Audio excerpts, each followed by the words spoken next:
সোয়া লক্ষ নবী, সোয়া লাখ নবী যে মাঠে দাঁড়িয়ে কাঁদবে, চোখের পানি ফেলবে, এটা কি হাদিস না? এটা কি নবী বলে নাই? সোয়া লক্ষ নবী যেখানে দাঁড়িয়ে বলবে যে মাঠে, ইয়া রব্বি নফসি নফসি, আয় আল্লাহ আমারে বাঁচান, আমারে বাঁচান, সেখানে আপনি কে? আপনার ইমাম কি আবার? আপনার পীর কি আবার? হাসরের ময়দানে পীর সাহেব হিসাব দিতে হবে না, ইমাম সাহেব হিসাব দিতে হবে না, খতিব সাহেবের হিসাব দিতে হবে না, বক্তা সাহেবের হিসাব দিতে হবে না। বলেন না ছেলেরা, বলো বাবা, মনে করো তোমার বাবা তোমারে খেয়াল করে নাই আব্বা, তাই বলে নষ্ট হয়ে গেল। মনে করো কেউ তোমারে বলে না রে বাপ, তোমার কপালে জোটে নাই ভালো মানুষ, তাই বলে নষ্ট হয়ে গেল। একদিন কবরে যাবা যেদিন, সেদিন তো তুমি একা যাবে। হতে পারে তোমার বাপ পৃথিবীতে জীবিত থাকবে, তার আগে তুমি কবরে যাবে। বাবার হাতে সন্তান কবরে রাখে না, কথা বলে না। তো সেদিন কবরে আযাব হবে, আর তুমি বলবা আমার আব্বা আমারে বরবাদ করছে। তো তোমার আব্বা তো মাটির উপরে, তুমি তো একা কবরে। অথবা তোমার বাবা কবরে, তুমি মাটির উপরে। এই জন্য আমি সবার কাছে আজকে আমাদের মূল বক্তব্য, দেখেন দলাদলি ধাক্কাধাক্কি, হ্যাঁ কোনো ফায়দা নেই। এই পৃথিবীতে, এই বাংলাদেশে 10 কোটি মুসলমানও যদি হয়, 10 কোটি মুসলমান এক পীরের মুরিদ হলে দুনিয়া চলবে না। 10 লাখ মুসলমানও যদি এক পীরের মুরিদ হয়, মুরিদ বাড়াইলাম, ভক্ত বাড়াইলাম, হ্যাঁ তো আমার ভক্ত 10 লাখ, তো কি হইছে? আমার কবর আযাব মাফ, কথা বলে না। আমারে বাংলাদেশে চিনে 10 লাখের বেশি, তো আমার কবর আযাব মাফ। তো আমি এটা দিয়ে করবো কি? আমি এটা দিয়ে করবোটা কি? বলেন না। এই জন্য সবার কাছে অনুরোধ, মূলত মূল মাকসাদ তো আখিরাত। যে যেই আলেমের সাথে সম্পর্ক করলেন, যে যেই পীরের সাথে সম্পর্ক করলেন, উদ্দেশ্য দল ভারী করা না আখিরাত? বলেন না সবাই। আজকে যদি 1 লক্ষ লোক, 1 লাখ লোক যদি মনে করেন আমার মুরিদ, আমি বললাম মনে করেন, তো আমি যদি বলি যে আমার মোবাইল নাম্বারটা আপনাকে বললাম, আমার 1 লাখ লোকে আপনাদের যার যা প্রয়োজন আমারে জিজ্ঞাসা করবেন, তো 1 লাখ লোকের মধ্যে যদি ডেইলি 1000 মানুষ ফোন দেয়, 1000 মানুষ, আর ওই বেড়ার যার 1000 মানুষের প্রতিদিন যদি প্রশ্নের উত্তর, মাসলা মাসায়ের প্রয়োজনীয় বিষয় আমি সমাধান দিতে হয়, তো আমি টিকতে পারুন? তো আর পাগল হইয়া লাগবে না। ওয়াক্ত না আসলে নামাজ ফরজ হয় না, সূর্য না ডুবলে মাগরিব ফরজ হবে না। তো তাইলে ওয়াক্ত আসা নামাজ ফরজ হওয়ার জন্য একটা জরুরি বিষয়, একটা ফরজ বিষয়। নামাজের বাহিরের ফরজের মধ্যে এটা একটা ফরজ, যে নামাজের ওয়াক্ত হওয়া। তাহলে এই ওয়াক্ত হওয়া মানে সময় হওয়া, তাহলে এটা ফরজ একটা বিষয়। নামাজের জন্য সময় আসতে হবে, সময় ফজরের ওয়াক্ত হইতে হবে, জোহরের ওয়াক্ত হইতে হবে, আসরের ওয়াক্ত হইতে হবে, মাগরিবের ওয়াক্ত হইতে হবে। তাহলে আল্লাহ তাআলা সময়কে এতটা গুরুত্ব দিয়েছেন যে সময় হওয়া এটা একটা ফরজ বানাইছে নামাজের জন্য, ওয়াক্ত হওয়া। তার মানে আমরা যদি ইনসাফের সাথে চিন্তা করি, এই যে তোমরা অল্প বয়সী ছেলে যারা আছো, তোমাদের জীবনের মধ্যেও সবচেয়ে বড় দুর্ভাগ্য যে তোমরা তোমাদের জীবন সম্পর্কে ন্যূনতম কোনো ধারণা রাখো। তোমরা যদি বুঝতা দুনিয়া সাজাইতে গিয়ে, মানে দুনিয়াবি আয় উপার্জন, দুনিয়াবি কাজ, এটা করতে গিয়ে ইউরোপের বাচ্চারা, কাফের মুশরিকদের, ওরা আরো সচেতন, ওরা দুনিয়া ঠিক পরিকল্পিত হয়। তারা ঘুমায়। আমরা পত্রিকায় পড়ছি, কিতাব বইতে পড়ছি, আরবি ম্যাগাজিন। ইউরোপের মধ্যে, আমেরিকার মধ্যে ভোরবেলা আমাদের ফজরের ওয়াক্ত যেটা, তার আগেই তারা তাদের কুকুর, পোষা কুকুর, যে কুকুর তারা পালে ঘরে, ওই কুকুরকে সকালবেলা ঠান্ডা নির্মল বাতাস সেবন করাবার জন্য সমস্ত মানুষ এই মর্নিং ওয়ার্কে বের হয়। কুকুরও সাথে থাকে। অর্থাৎ সকালের এই নির্মল বাতাসটা যেন কুকুরেরও উপকার হয়, এটা ওরা ওদের কুকুরের ব্যাপারে পর্যন্ত এটা বুঝে। আর আমাদের মুসলমান তার সন্তানের ব্যাপারে এটা বুঝে না। আমাদের মুসলমান তার সন্তানের বেলানোর জন্য তাকে ভোরবেলা উঠানোর প্রয়োজনীয়তা অনুভব করে। আমরা কেমন অবুঝ? আখেরাত তো বুঝি না, আমরা দুনিয়াও বুঝি, বুঝি। তোমরা যে কোনো ছেলে, তোমরাই খবর নাও, মোবাইল থেকে বের করে দেখো, ইউরোপে বাচ্চারা, ইউরোপে তোমাদের বয়সীরা, তাদের পড়ালেখা হোক, তাদের কাজ হোক, করে কি পরিমাণ, আর আড্ডা দেয় কি করে। তাদের আড্ডা, তাদের বিনোদন যদিও গুনাহ, সেটা পরে বলতেছি, কিন্তু সবকিছু নিয়ন্ত্রিত, হিসাব করা,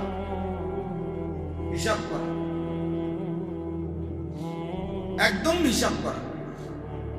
আমাদের জিন্দেগি পুরা লাগাম ছাড়া। মা বাবারও গাফলত, অভিভাবকেরও গাফলত।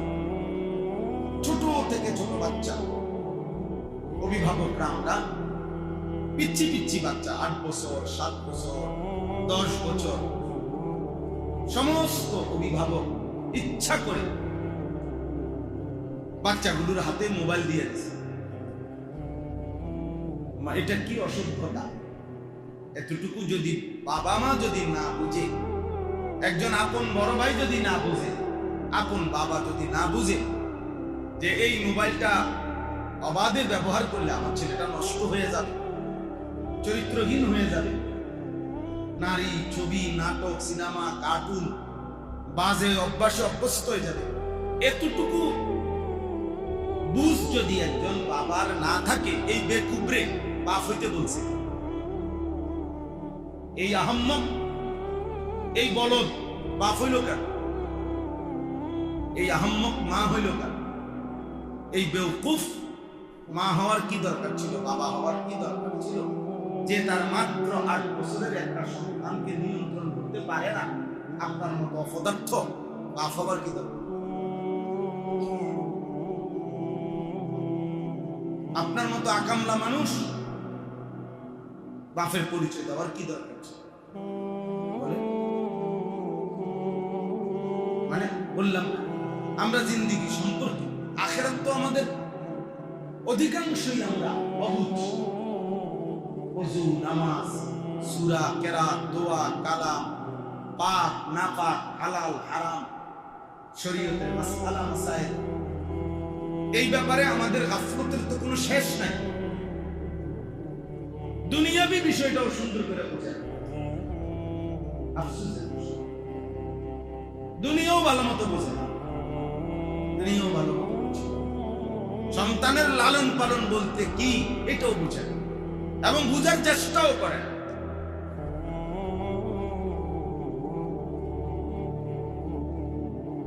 হাসো ভাই, প্রতিবন্ধীর মতো হাসো।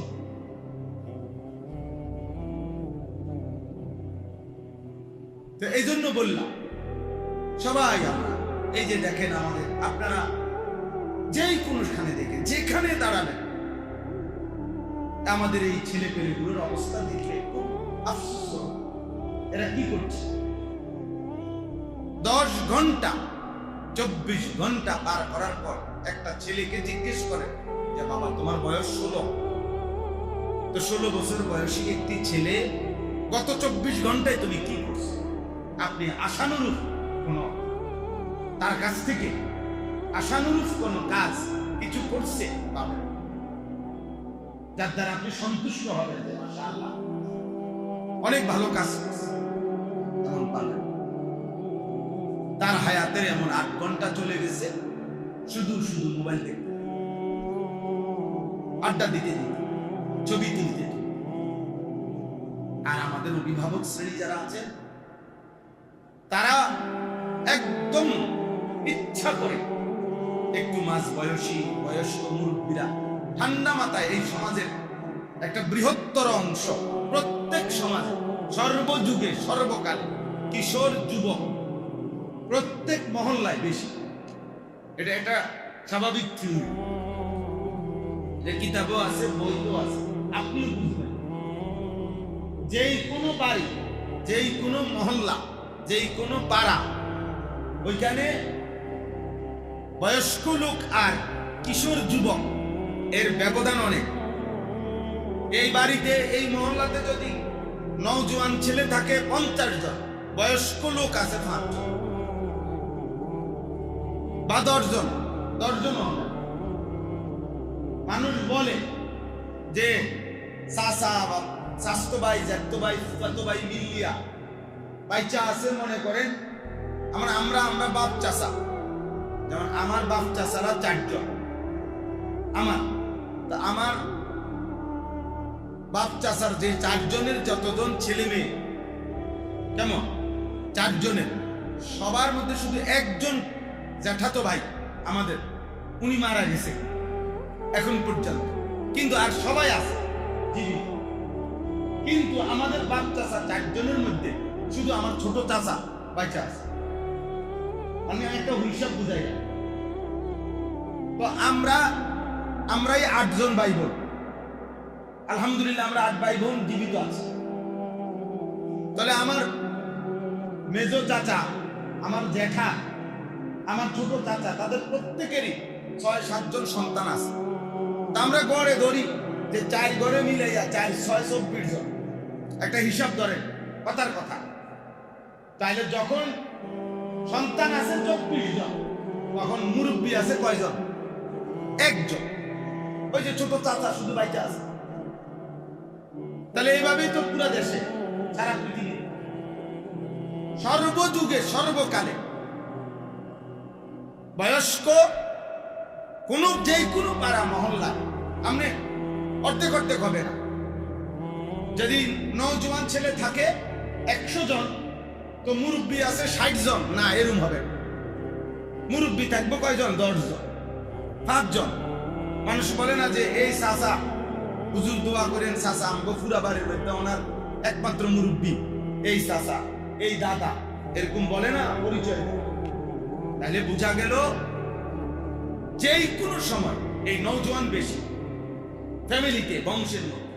তাহলে এই বয়স্ক মানুষ আমাদের এই 5 জন 10 জন করে ওনারা ইচ্ছা করে দৃশ্যমান ঠান্ডা মাথায় পরিকল্পিতভাবে বুঝে শুনে ওরা এই সমাজে এই মানুষ, এই নওজোয়ান, এই যুবক সমাজ থেকে টোটালি কৌশল করে নিজেদেরকে আলাদা করে ফেলছে। আপনারা আপনাদের একটা নিজেদের বলয় বানায় নিছেন। আপনারা 5 জন বুড়া, 6 জন বুড়া মানুষ, আপনারা এক লগে একটা যোগ বাইন্ডা লইছেন। আপনারা সুযোগ পাইলে আপনাদের মতো করে আপনারা চা দোকানে বসেন, আপনাদের মতো করে আপনারা গপ মারেন, আপনাদের মতো করে আপনারা বিড়ি খান, আপনাদের মতো করে আপনারা কি ও দেশের কি খবর, কি অবস্থা আছে দেশ আগের মতো বুঝছেন না, গপ সব কথা, ফাল কথা, বেহুদা কথা, কি বল, হ্যাঁ, ওই অমুক হুজুরের বদনাম, তমুক দলের বদনাম, বা একজনের কথা একটা জোর উড়াইছে, এবার এটার মধ্যে এবারে সবাই তাল দিতে আছে, এই বেহুদা কথা। দেশটা শেষ, হ্যাঁ, সব সারা বাংলাদেশ বুদ্ধি দিয়া এবার বাদ হয়ে গেল।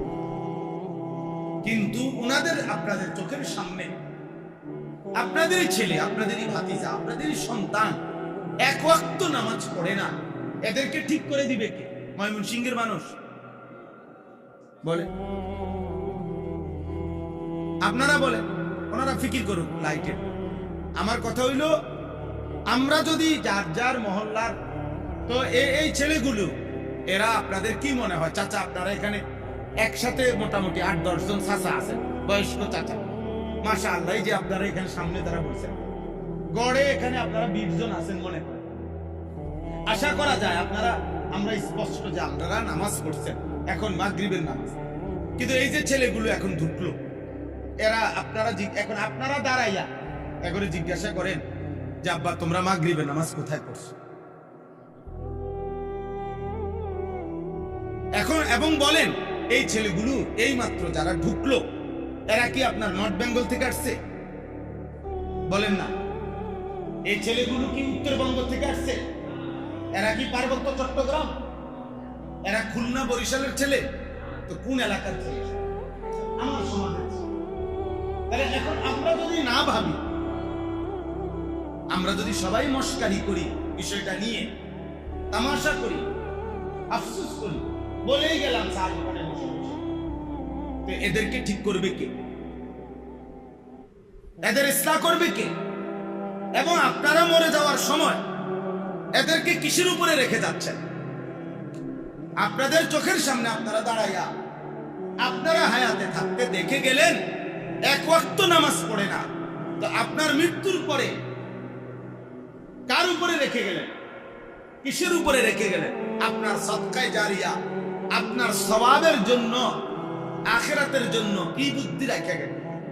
নবীজি সাল্লাল্লাহু আলাইহি সাল্লাম বলেন, ইজা মাতাল ইনসানু ইনকাতা আমাল। এটা সবাই জানেন এই হাদিস, বাংলাটা সবাই পারে। কোন মানুষ যখন মারা যায়, নবীজি বলছেন তার সব আমল বন্ধ হয়ে যায়, ইল্লা মিন সালাত, তিনটি আমল ব্যতীত। সাদাকাতিন জারিয়া, ওই দান সাদকা যেটা দিছে ওইটা এখনো চলতেছে, ওই নেক কাজটা এখন কি করতেছে? চলতেছে। মসজিদ, মাদ্রাসা, টিউবওয়েল, এরকম খাল খনন, বৃক্ষরোপণ, কত সওয়াবের কাজ আছে যেগুলো চলমান আছে, এখনো টিকে। তো এটার সওয়াবও কি আছে? চলতেছে।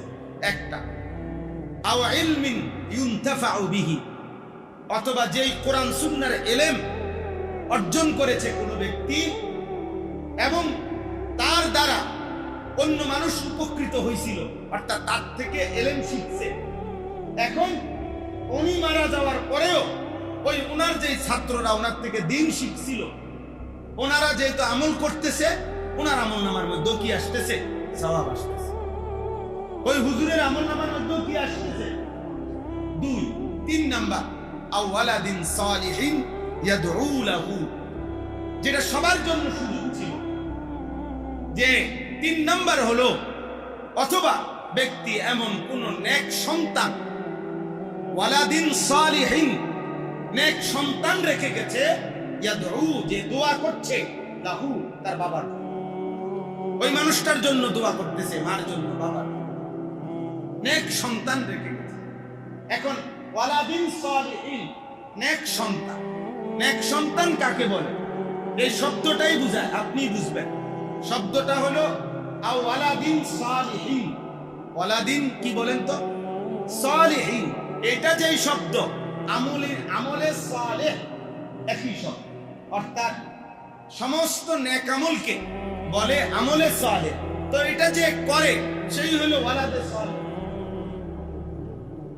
তাহলে শুধু টাকা উপার্জন করে, শুধু একটা ভালো চাকরি করে, শুধু বিদেশ করে, শুধু বাড়িতে বিল্ডিং করছে, শুধু 3 বেলা খানার বুঝ করে দিছে, একে নেককার সন্তান বলে?